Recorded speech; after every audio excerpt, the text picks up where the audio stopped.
أعوذ بالله السميع العليم من الشيطان الرجيم من همزه ونفخه ونفسه.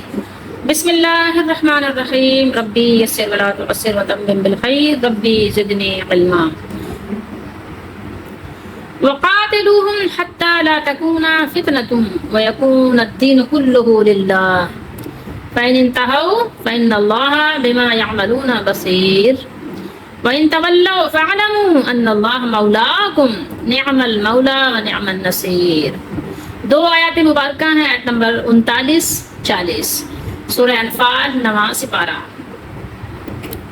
اور تم ان سے لڑو، کب تک لڑنا ہے؟ حتیٰ یہاں تک کہ فتنہ نہ رہے. فتنہ کیا ہے؟ شرک ہے، اس لیے بریکٹ میں لکھا ہے. اور سارے کا سارا دین اللہ ہی کا ہو، یعنی جہاں بھی ہے پوری دنیا میں دین کس کا چلے گا؟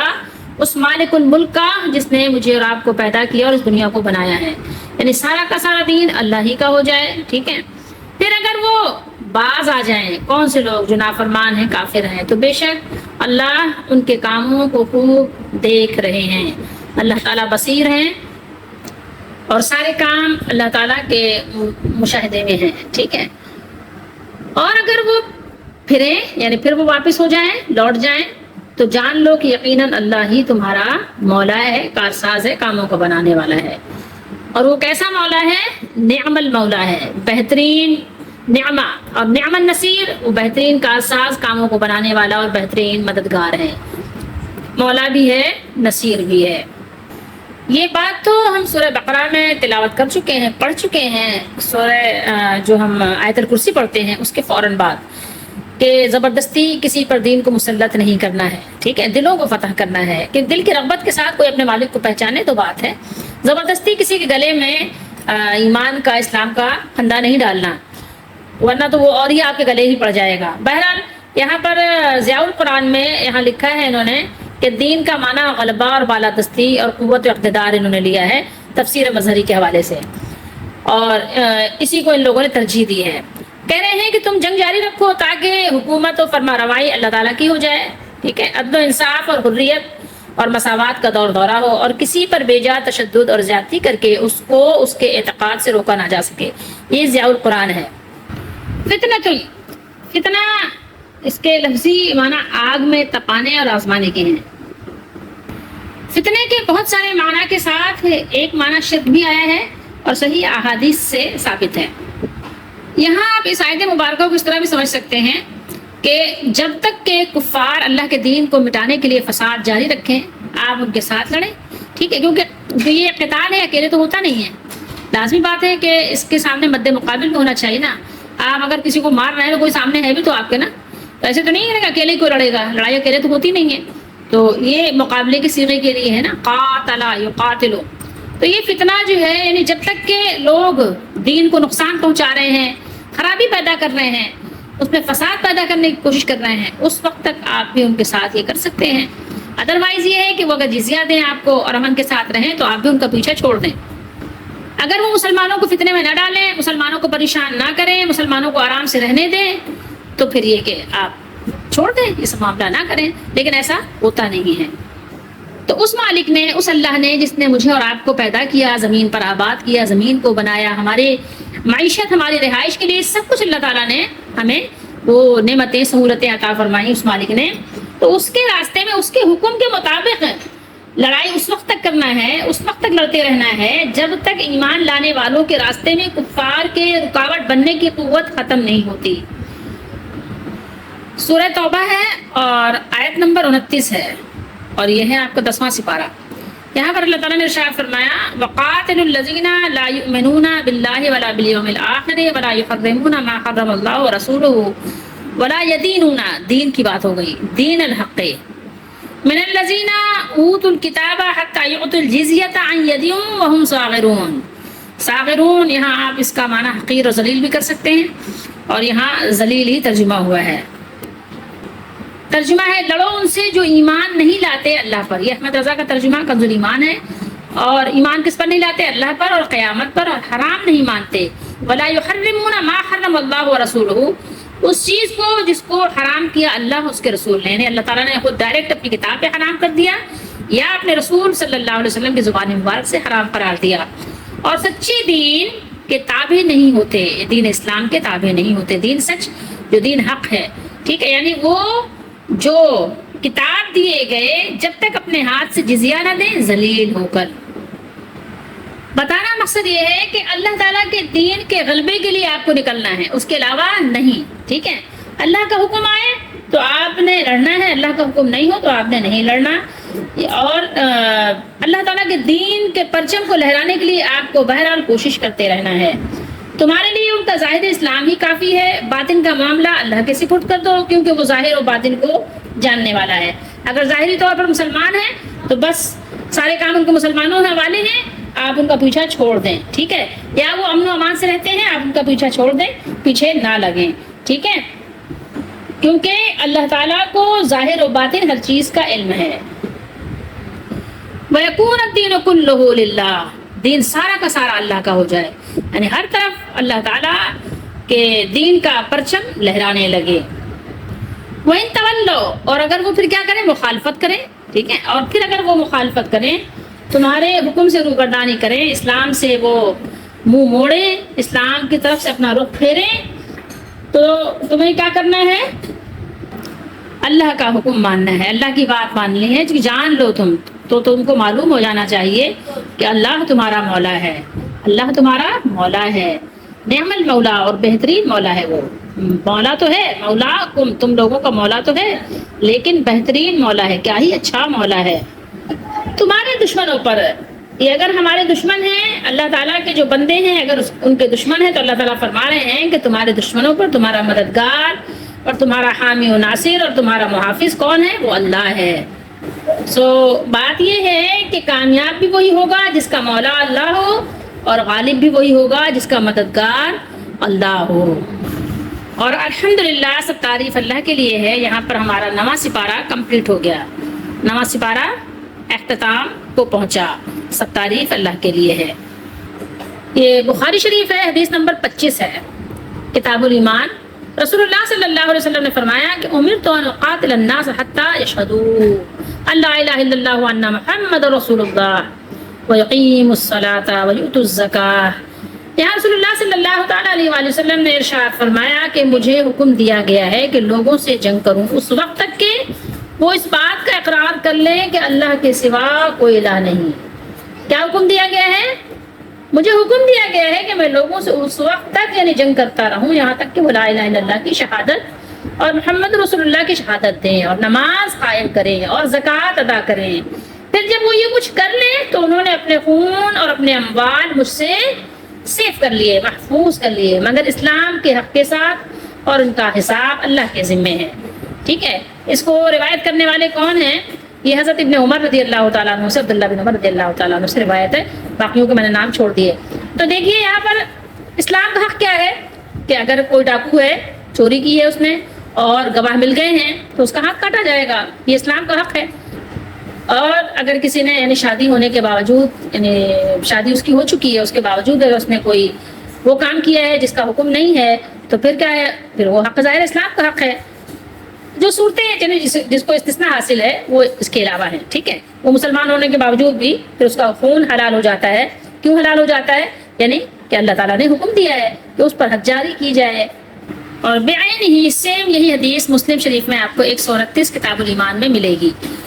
تو اب دیکھیں آپ کو قرآن و حدیث میں ساری باتیں صاف واضح بیان کر دی گئی۔ دین سے دوری اور لا علمی بہت سے مسائل کو جنم دیتی ہے، اختلاف ہوتا ہے، فتنہ اور فساد پھیلتا ہے، تعلقات میں رکھنے بگاڑ پیدا ہو جاتے ہیں۔ ان مسائل کو حل کرنے میں ہمارا دین ہماری بھرپور مدد فرماتا ہے۔ اسلام نے زندگی کے ہر شعبے میں ہماری رہنمائی کی ہے۔ اللہ سے بندے کے تعلق کے ساتھ ساتھ بندے کا بندے سے تعلق کے ساتھ کیسا ہونا چاہیے، کیسا تعلق ہونا چاہیے، بندے کے بندے پر کیا حقوق ہیں اور بندے کے اللہ پر کیا حقوق ہیں، سب کچھ قرآن و حدیث میں بیان ہو گیا ہے۔ بس بات صرف اتنی ہے کہ میں اور آپ آئیں، سیکھیں، سکھائیں اور دنیا اور آخرت کو بہترین بنائیں۔ تو اب یہ دیکھیے کہ یہاں پر بات کیا ہو رہی ہے، جو ہم نے آیات تلاوت کی ہیں اس کی روشنی میں یہاں پر کیا بات بتائی گئی ہے، اللہ تعالیٰ نے ہمیں کیا بتایا ہے۔ ہم بغور مطالعہ کریں، غور کریں، تفکر کریں، سمجھنے کی کوشش کریں، پھر اپنی اصلاح بھی کریں۔ جو ہم نے آیات تلاوت کی ہیں کہ اللہ نے فرمایا کہ فَإِنِ انْتَهَوْا فَإِنَّ اللَّهَ بِمَا يَعْمَلُونَ بَصِيرٌ، یعنی اگر وہ اسلام لے آئے ہیں، مسلمان ہو گئے ہیں یا جزیہ دینے کے لیے تیار ہو گئے ہیں، تو تمہارے لیے ان کا ظاہر کافی ہے، ٹھیک ہے؟ تم ظاہر پہ فیصلہ کرو کہ وہ ظاہری طور پر پورے مسلمان ہو گئے ہیں، اور اگر وہ دل سے مسلمان نہیں ہوئے ہیں، ٹھیک ہے، کسی اپنی یعنی سیفٹی کے لیے، آپ سے اپنا بچاؤ کرنے کے لیے ظاہری انہوں نے اسلام کو ظاہر کیا ہے، تو آپ ان کے ظاہر کو دیکھیں، آپ ان کے باطن کو چھوڑ دیں، ٹھیک ہے؟ یا وہ چھپ کر کوئی غلط کام کرتے ہیں اسلام کے خلاف جس سے اسلام نے منع کیا ہے، تو پھر بھی ان کا پیچھا چھوڑ دیں، آپ ان کو دیکھا نہیں نا، تو اس لیے آپ ان کا پیچھا چھوڑ دیں۔ اللہ تعالیٰ ان کے ظاہری اور باطنی اعمال کو خوب دیکھنے والے ہیں، وہ خود نمٹ لیں گے، ٹھیک ہے؟ میں نے اور آپ نے تو ان کا اسلام دیکھا ہے، ان کی نماز پڑھنا دیکھا ہے، حج کرنا دیکھا، زکوٰۃ دینا دیکھا، اور جو اسلام کے ارکان ہیں اس کو صحیح طریقے سے ادا کرتے ہیں، دھوکہ نہیں دیتے ہیں، تو آپ نے تو ان کے ظاہر پہ فیصلہ کرنا ہے۔ باطن کا معاملہ اللہ کے سپرد ہے، میں اور آپ باطن کے پیچھے نہیں جائیں گے۔ میں اور آپ تو کچھ بھی نہیں ہے، میں اور آپ سے مراد یہاں پر ہمارے جو حکمران ہیں، جو علماء ہیں، یہ ان کی بات ہو رہی ہے۔ لیکن اگر انہوں نے ظاہر کوئی پورا نہیں کیا تو پھر لازمی بات ہے کہ وہ جو اللہ کا حکم ہے تو وہ تو پھر لاگو ہوگا، جو اللہ نے خود ہی فرما دیا، وَإِن تَوَلَّوْا فَاعْلَمُوا أَنَّ اللَّهَ مَوْلَاكُمْ، یعنی اگر وہ مسلمان کو ستانا اور ان سے لڑنا ترک نہ کریں، یقیناً اللہ دشمنوں کے خلاف تمہارا دوست اور مددگار بھی ہے، اور وہ بہترین مولا ہے، اور جس کا دوست اور مددگار اللہ ہو وہ تو بہت اچھا دوست اور بہت اچھا مددگار ہے۔ پھر اس پر کون غالب آ سکتا ہے؟ اللہ تعالیٰ کے حکم پر کون غالب آ سکتا ہے؟ کون اس پر برتری حاصل کر سکتا ہے؟ کوئی بھی نہیں، ناٹ اے سنگل ون۔ اب اس حدیث کی روشنی میں جو میں نے ابھی آپ کو بخاری شریف کی حدیث نمبر 25 اور مسلم شریف کی حدیث نمبر 129 پر سنایا ہے، امرت ان اقاتل الناس حتی یشہدوا ان لا الہ الا اللہ وان محمد رسول اللہ، یہ حدیث اور مزید یہ کہ قرآن کی آیات، اس کی روشنی میں مسلم شریف کی جو شرح لکھی ہے میں آپ کو شرح سے اس سے کچھ سنا دیتی ہوں، اور یہ بھی السراج الوہاج میں ہے امام شوکانی کے حوالے سے۔ ان سے سوال ہوا کہ وہ لوگ جو دیہات میں رہتے ہیں، دیہات تو یہاں لکھا ہوا ہے لیکن شہر میں بھی رہتے ہو تو کیا فرق پڑتا ہے، یہاں دیہات کو آپ ہٹا دیجئے، کوئی بھی ہو کہیں بھی رہتے ہیں، ٹھیک ہے، کیونکہ اس طرح کے لوگ ہر جگہ پائے جاتے ہیں، صرف اس کا تعلق دیہات سے نہیں ہے کہ جو آپ صرف دیہات کہہ کے آپ چھوڑ دیں، نہیں، فرمایا کہ یعنی اس طرح کے لوگ اور کوئی حکم شرعی نہیں بجا لاتے، ٹھیک ہے، کچھ بھی یعنی ان کو دین کا شعور نہیں ہے، دین کا کوئی حکم پورا نہیں کرتے، الا ماشاء اللہ کچھ تھوڑے بہت رسم و رواج ادا کریں تو وہ اور بات ہے، نہ نماز نہ روزہ، صرف زبان سے کلمہ شہادت پڑھتے ہیں، ٹھیک ہے۔ کیا بیان کیا سوال میں کہ صرف زبان سے کلمہ شہادت پڑھتے ہیں، اشہد ان لا الہ الا اللہ، ٹھیک ہے، اشہد ان لا الہ الا اللہ، یا میت جب اٹھاتے ہیں نا تو پڑھتے ہیں زور زور سے اشہد ان لا الہ الا اللہ لا الہ الا اللہ محمد رسول اللہ، تو کیا ہو گیا؟ اب آپ کے اس پڑھنے پڑھانے سے کیا فائدہ ہے، کیا حاصل ہے؟ یہ تو آپ نے خواہ ایک بات کر لی ہے، یہ اس کو یقین کے ساتھ سیکھ کر پڑھنا پڑھانا ہے بابا۔ تو دیکھیے کہا کہ زبان سے کلمہ شہادت پڑھتے ہیں تو وہ کافر ہیں یا مسلمان؟ کون ہے وہ، کافر ہیں یا مسلمان؟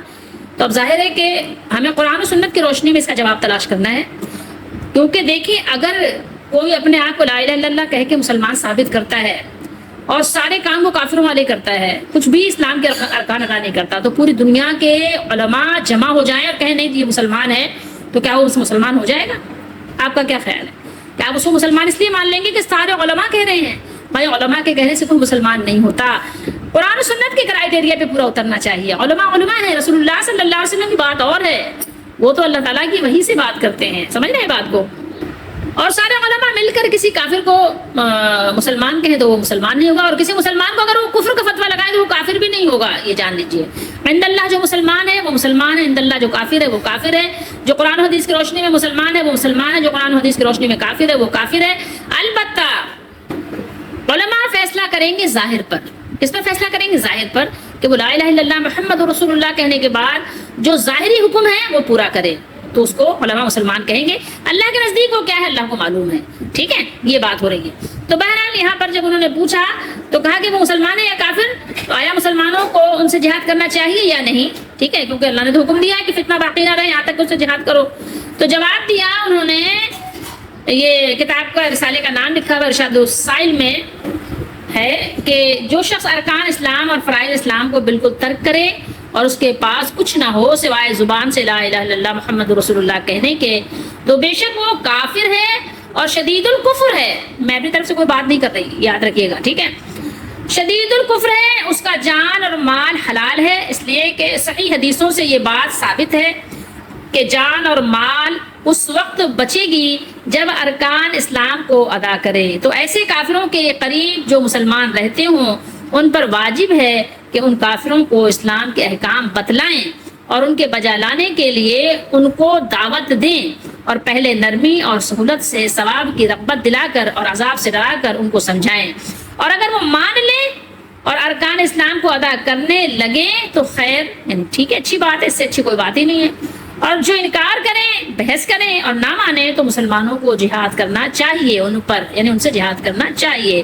اور جب تک وہ اعمال اسلام بجا نہ لائیں ان کا خون اور مال حلال ہے، جہاد کے ذریعے سے کہہ رہے ہیں، ٹھیک ہے، اللہ کے حکم کے مطابق، اور ان کا حکم ایسا ہے جیسے جاہلیت کے لوگوں کا، اور رسول اللہ صلی اللہ علیہ وسلم نے ہم سے کھول کر بیان کر دیا ہے، یعنی ساری باتیں صاف واضح ہیں ان باتوں کا جو کافروں کے ساتھ لڑنے سے متعلق ہیں، اور آیات قرآنی اور احادیث نبوی صلی اللہ علیہ وسلم اس بات میں بہت ہیں، ٹھیک ہے، اس کے بارے میں یعنی بہت احادیث کثیر ہیں، ہر شخص کو معلوم ہے، بلکہ خاص اسی امر کے لیے اللہ جل جلالہ نے اپنے رسولوں کو بھیجا اور کتابیں اتاری، اور اس کا زیادہ بیان کرنا بے فائدہ طول ہے، یعنی بلا وجہ کسی بات کو طول دینا ہے اور اس کا کوئی حاصل اور حصول نہیں ہے۔ حاصل کلام یہ ہے کہ جب ان لوگوں نے اصرار کیا کفر پر تو وہ ملک دار الحرب ہے، کیا ہے؟ دار الحرب ہے، بلا شک اور بلا شبہ، اور جو احکام دار الحرب کے ہیں وہی احکام ان کے ملک کے ہوں گے، اور اختلاف کیا ہے مسلمانوں نے کافروں کے ملک پر جہاد کرنے کے لیے کہ امام کا ہونا ضروری ہے یا نہیں، امام یعنی جو خلیفہ ہوتا ہے، یعنی جب جہاد کرنا ہو تو اس کے لیے امام کا ہونا ضروری ہے، یعنی امام کی زیر نگرانی کرنا ہے یہ کام، یا از خود آپ نے ایک ٹیم بنا لی، ٹھیک ہے، تو ضروری ہے یا نہیں، لیکن حق یہ ہے کہ ضروری نہیں، ٹھیک ہے، یہ لکھ رہے ہیں کہ ضروری نہیں ہے امام کا ہونا، کہ امام ہو تو جب بھی ایسا کریں، یعنی علماء کی نگرانی میں بھی یہ کام کیا جا سکتا ہے، لیکن یہ بہت اہم بات ہے اور بہت ہی یعنی کہنا چاہیے کہ محتاط اور بہت ہی نرمی والا انداز ہونا چاہیے، یہ آپ جان لیں، اور آپ کی ٹیم مضبوط ہونی چاہیے۔ اس کے علاوہ یہ کہ یہ کام حکومت کے لیول پر ہی ہونا چاہیے، جب تک کہ حکومت کے لیول پہ نہیں ہو تو بہت زیادہ فتنہ فساد پھیل جانے کا اندیشہ ہے۔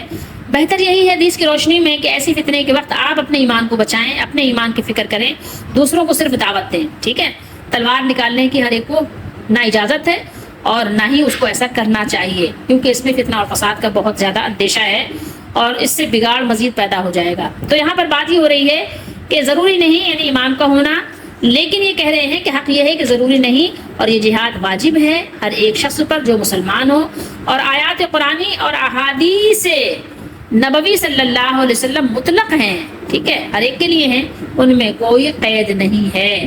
یہ ہے مسلم شریف، اور یہ شرح میں نے آپ کو بتایا کہ کہاں سے یعنی بیان کیا ہے اور کس کا بیان ہے، یہ بھی میں نے آپ کو بتایا، کتاب کا نام بھی آپ کو بتایا، اور یہ ہمارے پاس مسلم شریف ہے، کتاب الایمان ہے، حدیث نمبر 129 ہے۔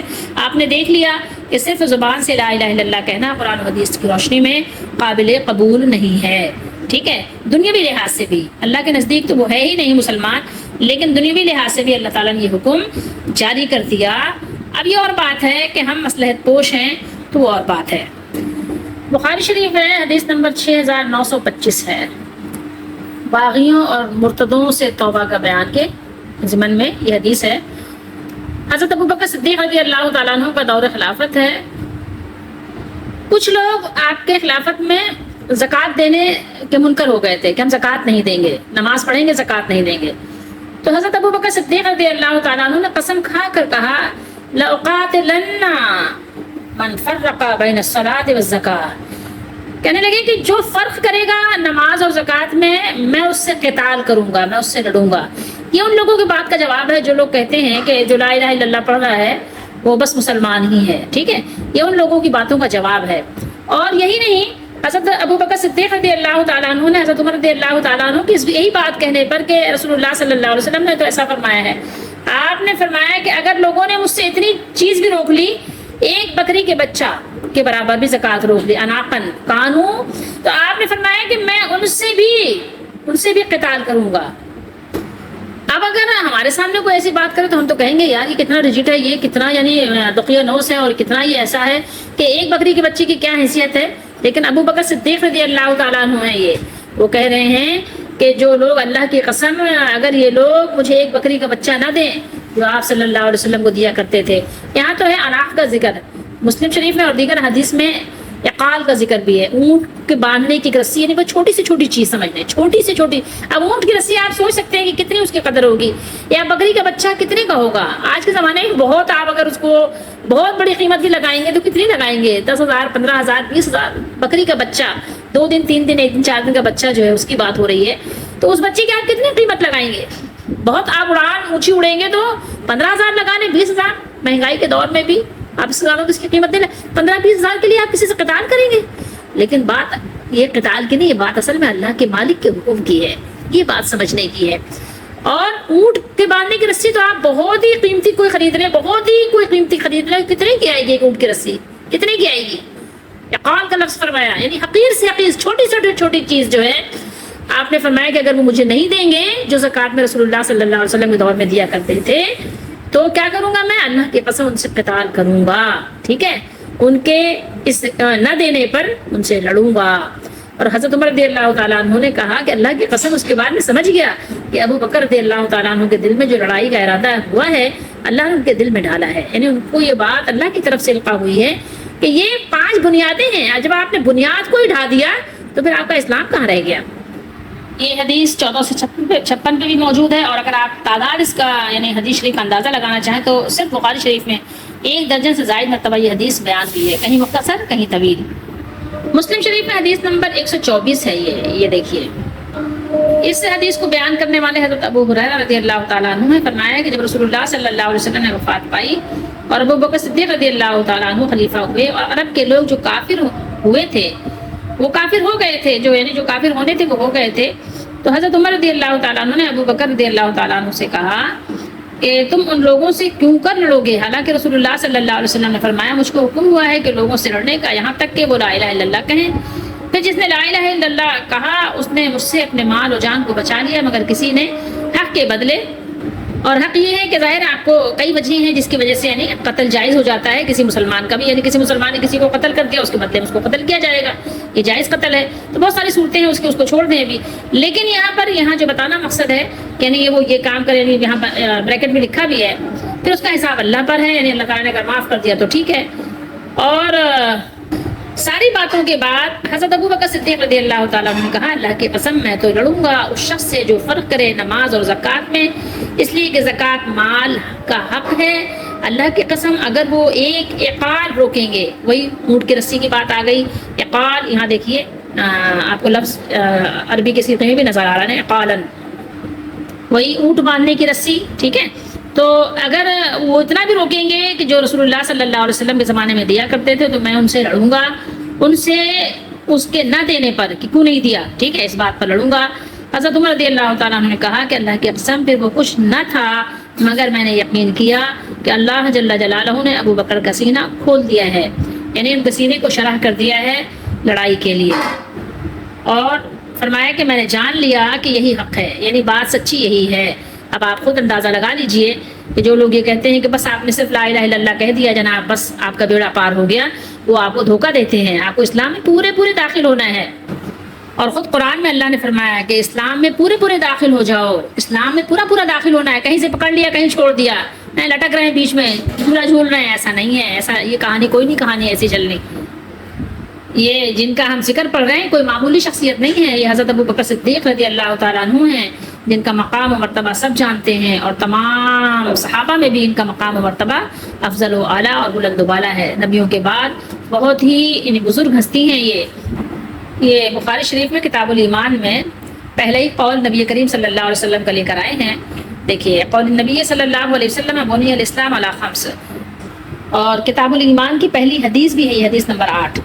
ٹھیک ہے، پہلی حدیث کیا ہے دیکھیے، بنی الاسلام علی خمس شہادت اللہ الہ الا اللہ وان محمد رسول اللہ واقام الصلاۃ وایتاء الزکاۃ والحج وصوم رمضان.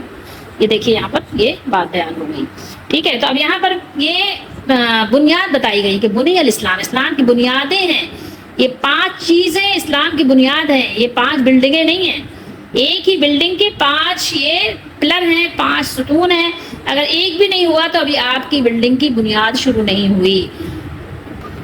بہت سارے دین کے معاملات میں ہم کم علمی کی وجہ سے بھی بہک چکے ہیں. اللہ تعالیٰ ہم سب کو بہرحال ہدایت کے راستے پہ چلنے کی توفیق دے اور دین کو صحیح طریقے سے سیکھنے سمجھنے کی بھی توفیق دے. اور یہاں پر دیکھیے کہ اللہ تعالیٰ بصیر ہیں. اللہ تعالیٰ ہمارے ہر کام کو ملاحظہ فرما رہے ہیں. اور غور کیجئے، ایک چیز اور بھی آپ کو معلوم ہوگی کہ اللہ تعالیٰ نے قرآن میں سورہ اعراف میں ہم نے تلاوت کیا، اور بھی اللہ تعالیٰ نے فرمایا اپنے ناموں کی بڑی اللہ تعالیٰ نے یعنی تعریف بیان فرمائی. وَلِلَّهِ الْأَسْمَاءُ الْحُسْنَىٰ فَادْعُوهُ بِهَا. اللہ تعالیٰ کے پیارے پیارے نام ہیں، سو انہی ناموں کے ساتھ اللہ تعالیٰ کو پکارو، اسے پکارو. تو یہاں پر یعنی کیا ہے، اللہ تعالیٰ کے سے ہمیں دعا بھی کرنی ہے، اللہ تعالیٰ سے دعا کرنی ہے، اسی کے ناموں کے واسطے سے اس کو پکارنا ہے. اور اللہ تعالیٰ تواب ہیں، توبہ قبول کرنے والے ہیں اللہ تعالیٰ. تو ہم اللہ تعالیٰ سے توبہ کریں، جو بھی ہم سے پچھلی خطائیں ہوئیں ان سے توبہ کریں اور پھر ایمان لائیں اور اللہ تعالیٰ کی بندگی کریں. اس کے ناموں کو بھی سیکھیں. اللہ کے ناموں کو سیکھنا بھی ہمارے لیے بہت ضروری ہے. اللہ تعالیٰ کی عبادت صحیح طریقے سے اس وقت تک ممکن نہیں ہے جب تک کہ ہمیں کامل طریقے سے اللہ تعالیٰ کی یعنی جو اس کے نام ہیں، اس کے اسماء و صفات، اس کا علم نہ ہو. ٹھیک ہے، اگر ہم یہ سیکھ لیں گے تو اس علم کی برکت سے کہ اللہ تعالیٰ کے جو نام ہیں اس کی عظمت سے ہم اللہ تعالیٰ کی بہترین طریقے سے بصیرت کے ساتھ اللہ کی عبادت کر سکتے ہیں. اللہ تعالیٰ بصیر ہے. تو اب یہاں پر ایک ذرا ہم غور کریں کہ ہم اپنے اعضاء سے اس کی بندگی کریں، کیونکہ اللہ تعالیٰ البصیر ہے، دیکھنے والے ہیں. اس طریقے سے ہم اپنی زبان سے اس کا ذکر کریں، کیونکہ وہ السمیع سننے والا ہے. اللہ تعالیٰ سننے والا ہے، اور جیسے اللہ تعالیٰ سنتے ہیں ایسے کوئی بھی نہیں سن سکتا، جیسے اللہ دیکھتے ہیں ایسے کوئی بھی نہیں دیکھ سکتا. تو یہاں بات اللہ تعالیٰ نے ہمیں بیان کر دی کہ فَإِنِ انْتَهَوْا، اور اگر وہ باز آ جائیں یعنی حالت کفر میں تمہارے ساتھ لڑنے سے باز آ جائیں تو تم بھی ان سے لڑائی کرنے سے رک جاؤ، خواہ تمہیں ان کی باطنی حالت کا علم نہ بھی ہو. فَإِنَّ اللَّهَ بِمَا يَعْمَلُونَ بَصِيرٌ، تو بے شک اللہ تعالیٰ ان کے کاموں کو دیکھ رہے ہیں. اسی طریقے سے اللہ تعالیٰ نے سورۃ توبہ میں ارشاد فرمایا فَإِن تَابُوا وَأَقَامُوا الصَّلَاةَ وَآتَوُا الزَّكَاةَ فَخَلُّوا سَبِيلَهُمْ، اگر وہ توبہ کر لیں اور نماز پڑھنے اور زکوٰۃ دینے لگیں تو ان کا راستہ چھوڑ دو. اور دوسری جگہ اللہ تعالیٰ نے ارشاد فرمایا فَإِخْوَانُكُمْ فِي الدِّينِ، سورۃ توبہ میں، تو وہ دین میں تمہارے بھائی ہیں.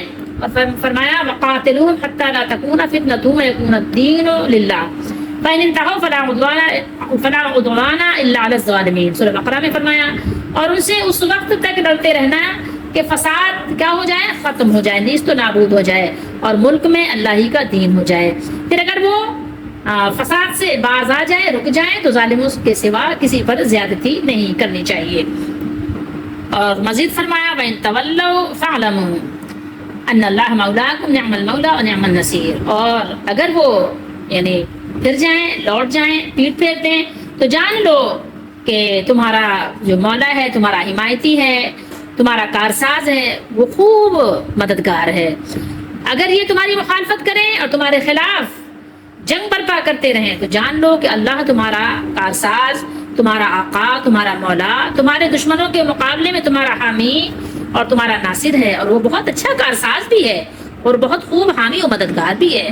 تو تم اس پر بھروسہ کرو، اسی کے نام پر جیو، اسی کے نام پر مرو، اسی کے لیے امن قائم کرو، اسی کے لیے سلامتی کے ساتھ رہو، اور اسی کے لیے نکلو، اسی کے راہ میں نکلو، اس کے حکم پر نکلو. جب جو حکم ہو اس کے مطابق عمل کرو اگر تم دنیا اور آخرت میں عزت چاہتے ہو اور اللہ کی مدد چاہتے ہو. اللہ تعالیٰ ہم سب کو دین کو صحیح طریقے سے سمجھنے کی، اس پر عمل کرنے کی، اس کو آگے پہنچانے کی توفیق دیں. اور دستگیری نہیں کی جاتی مگر ان لوگوں کی جو لوگ اللہ تعالیٰ سے وابستہ ہو جاتے ہیں، جو لوگ اللہ تعالیٰ کو اپنا ملجا اور ماوا، اپنا ساحل، اپنا کنارہ، اپنا سہارا بنا لیتے ہیں. اللہ ہماری دستگیری فرمائے، ہمارے گناہوں کو معاف فرمائے، ہمارے تھوڑے کو بہت کر دیں، ہمارے کھوٹ کو دور کر دیں، ہمارے عمل کو خالص کر دیں، ہماری ٹوٹی پھوٹی کوششوں کو اپنی بارگاہ میں قبول منظور فرمائے.